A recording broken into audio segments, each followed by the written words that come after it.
آپ صلی اللہ علیہ وسلم نے فرمایا اللہم ارحمنی بترک المعاصی ولا تشقنی بمعصیتک، کہ اللہ مجھ پر ایسا رحم کر دے کہ میں گناہوں کو چھوڑ دوں اور گناہ کی وجہ سے مجھے بدبخت نہ بنا۔ پتہ چلا ہر گناہ میں خاصیت ہے بدبخت بنانے کی، ہر گناہ میں خاصیت ہے بدبخت بنانے کی، شقی بنانے۔ بدبختی اور شقاوت یہ کہ توفیق توبہ سلب ہو جائے یا ایمان سلب ہو جائے۔ اچھا، جب شقاوت پکڑ لیتی ہے اچھی چیزیں بری لگتی ہیں، بری چیزیں اچھی لگتی ہیں۔ قرآن پاک کی تلاوت اچھی نہیں لگ رہی، اللہ والوں کی صحبتیں اچھی نہیں لگ رہی، نمازیں اچھی نہیں لگ رہی، اعتراض کرنا اہل اللہ پر علماء حق پر اچھا لگ رہا ہے، ٹی وی میں بڑا مزہ آ رہا ہے، نیٹ کی بدماشیوں میں بڑا مزہ آ رہا ہے، بدنگاہی میں بڑا مزہ آ رہا ہے۔ کیا حالت ہو گئی؟ از شراب قہر چمستی دہد نہیں استھارا صورت ہستی دہد۔ جب اللہ کسی کو اپنے قہر کی شراب پلاتا ہے تو اس کو گناہوں میں بڑا مزہ آتا ہے۔ جس کو اللہ اپنے عشق اور محبت کی شراب پلاتا ہے اس کو تقویٰ میں مزہ آتا ہے، گناہوں سے بچنے میں مزہ آتا ہے۔ بعض اوقات دل ساتھ نہیں دیتا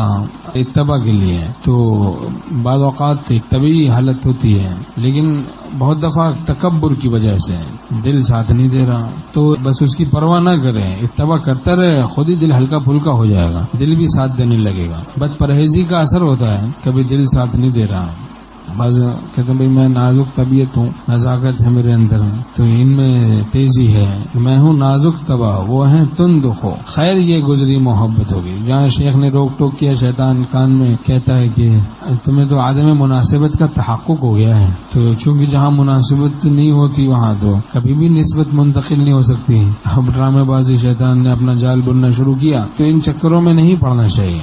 اپنے دل کو ہم صاف رکھیں، پاک رکھیں، تواضع کے ساتھ رہیں، تکبر سے بچیں۔ بد پرہیزیوں کا اثر ہوتا ہے، بد پرہیزیوں کا زہر کا اثر ہوتا ہے۔ سانپ جس کو کاٹ لیتا ہے اس کو نیم کی پتی میٹھی معلوم ہوتی ہے، اور جب زہر کا اثر جاتا رہتا ہے تو پھر نیم کی پتی کی کڑواہٹ کا ادراک ہونا شروع ہو جاتا ہے۔ ہمارے شیخ رحمۃ اللہ فرماتے تھے اسی طریقے سے جب نفس و شیطان کے سانپ ڈس لیتے ہیں کسی کو تو اس کو گناہوں کی کڑوی پتیاں میٹھی معلوم ہوتی ہیں۔ بدنگاہی میٹھی لگ رہی ہے، غصہ میٹھا لگ رہا ہے، اچھا لگ رہا ہے، حرام خوری اچھی لگ رہی ہے، رشوت خوری، سود خوری اور بد اخلاقی، گالی گلوچ، لڑنا جھگڑنا، فساد، غیبت، بہتان بازیاں، الزامات دوسروں پر لگانا، کیسے بڑے بڑے گناہ اللہ پناہ میں رکھے، یہ اچھے لگ رہے ہیں، تو یہ شیطان اور نفس کے ڈسنے کا اثر ہے، ان کے زہر کا اثر ہے۔ اس کے لیے ہمیں صافی چاہیے، صافی محبت الہیہ کی، عشق الہی کی، جو اہل اللہ کے ہاں ملتی ہے۔ وہ صافی جب ہم پیئیں گے خون صاف ہوگا، تو جب ہم صافی پیئیں گے، دوا پیئیں گے، پھر دل صاف ہوگا، خون صاف ہوگا روحانی اعتبار سے۔ پھر جب زہر جاتا رہے گا تو ان گناہوں کی تلخیوں کا ادراک ہونا شروع ہو جائے گا۔